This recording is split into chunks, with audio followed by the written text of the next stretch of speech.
অনেকটা গরমের পরে আজকে পূর্ণিমার আকাশ, সারাদিন একটা ঝলসানো পরিবেশের মধ্যে থাকার পরে বিকেলে একটু ঠান্ডা, আকাশে পূর্ণিমার চাঁদ, কিছুটা রিফ্রেশিং। এই গরম থেকে যে কবে নিস্তার পাবো আমরা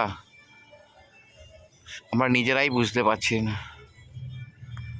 বারবার এই পরিবেশের মধ্যে থাকতে থাকতে সাধারণ মানুষের একদম নাজেহাল অবস্থা।